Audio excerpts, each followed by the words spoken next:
Success is born out of luck. It's awareness of mind that takes advantage of that opportunity. You will all be confronted with opportunity. You must take advantage of it. Because if you don't take advantage of your opportunity, you'll never realize your dreams. Whether you want them or not is an irrelevance. You don't know that until you achieve it. I mean, the reality is, reading a book or going to a conference or having a great conversation where you get this golden information, that's all fantastic. But what makes mastery is execution on the ideas, not the ideas. And so no idea works unless you're willing to roll up your sleeves, do the practice, invest the time, put in the effort, do the work. I think we've all observed a lot of people who they love reading the books, they love showing up at the courses, they do all the online training, and nothing ever changes. And they say, well, you know, I don't know why it doesn't change, why my life doesn't change, why my thinking doesn't change, why my performance doesn't change, why my relationships don't change. Well, it's because ideas don't work if you don't execute on them. So if you look at the great business builders, you look at any great performer, one thing that makes them great is their grit. One thing that makes them great is their hunger to practice.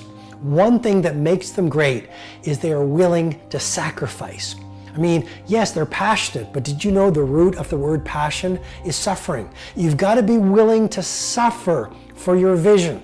You've got to be willing to suffer to reach BIW, best in world. You've got to be willing to suffer the ridicule and laughter of your critics and your cynics to get to a place called world class.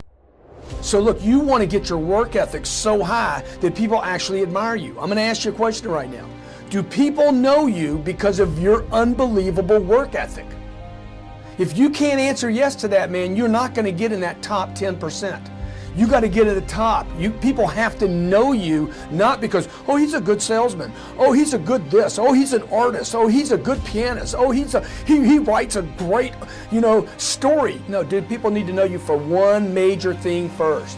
He works. He produces. The guy's there every day. The guy's pushing and shoving. Because the truth is, no matter how good your ideas are, how good your art is, or how good your skill set is, if you're not working, man, if you're not vibrating at a frequency that people say, my God, how does that guy do all that? If you're not vibrating at that rate, 10x levels, massive action, tremendous work ethic that's just a muscle now, and it's just a discipline in your life, and it's a way, it's a normal way that other people think is abnormal. Ryan Seacrest, Tom Cruise, Oprah, Steven Spielberg, Donald Trump, still pumping and working as a billionaire.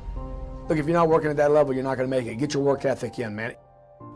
Look, your habits determine what direction you're going.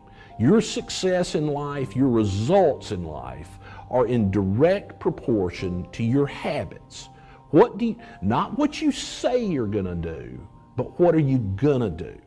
You've got to develop successful habits. And I believe that starts with being a daily goal setter and a daily goal hitter. That you get up. Too many people spend their whole life, they say they're dreaming, but they're really just pipe dreams.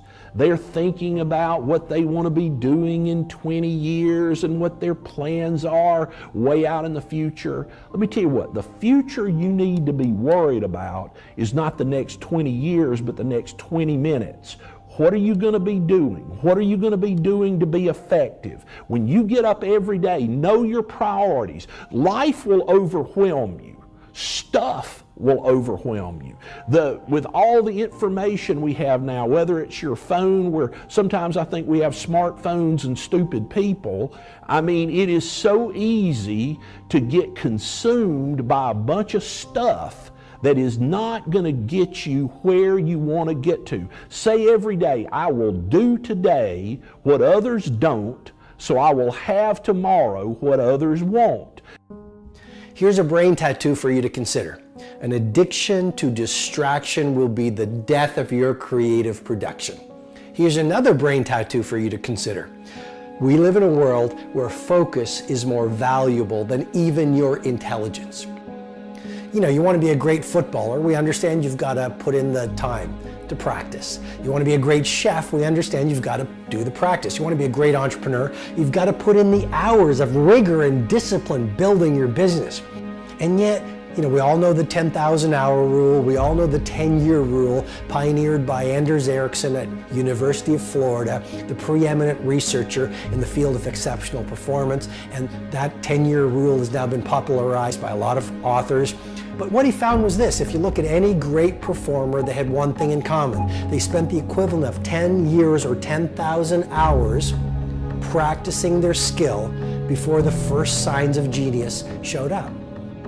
I mean, if you watch most performers today, you watch most people in business today, you watch most people in your community today, and they are walking while checking their social feeds.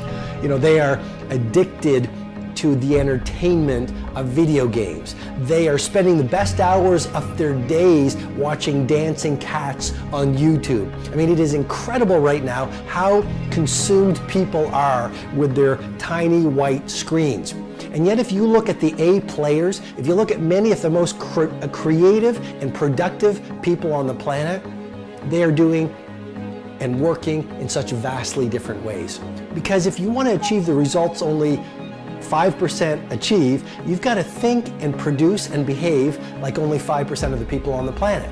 And the best people on the planet in terms of creativity and productivity are not spending their finest hours addicted to distraction. They are doing work that matters. They're not doing fake work, they're doing real work.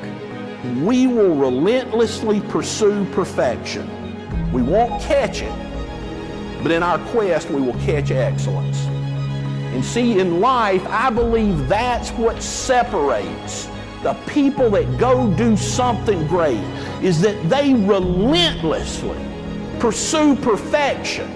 They beat themselves up every day when they're not perfect, when they don't do the right thing and stuff. But by being relentless at that, at the end of the day, when you relentlessly pursue perfection, you'll catch excellence. You've got to choose to be effective. Know what your priorities are. Know what your must-dos are. Don't let your phone, don't let your tablet, don't let the TV, don't let your friends knock you off what are the most important things to get done today. What you want to ask yourself is, are you somebody at work that's a contender? Mm-hmm. Are you there to compete? Are you somebody that has a reputation, that is an expert in your subject matter, that's known for getting things done, that when you walk into the room, they're like, here comes Jamie, she's going to have something to say? Or are you a helper? Mm-hmm. Are you somebody that's there at the office to help out? The first thing that you can do is you can be asking for assignments that are above your level.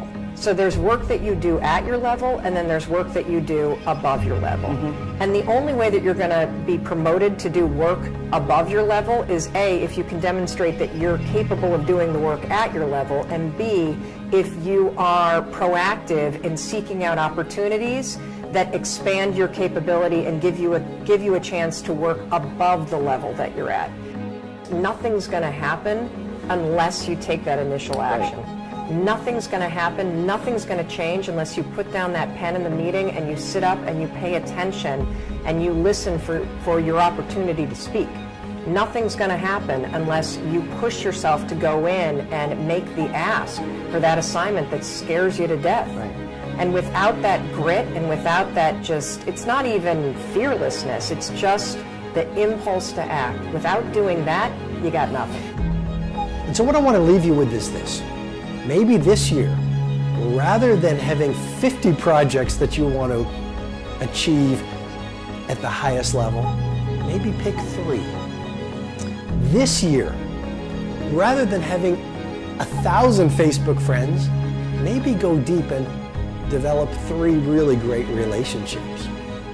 This year, or maybe the next few months, rather than trying to read 20 audiobooks, 50 ebooks, go to 5 courses, why not focus on 1 course and one audiobook? And why not study one great autobiography? Maybe it's Isaacson's autobiography of Steve Jobs. Maybe it's Nelson Mandela's autobiography. I'm going through the autobiography of Martin Luther King Jr. right now, which actually wasn't written by him, but it's called the autobiography of Martin Luther King Jr.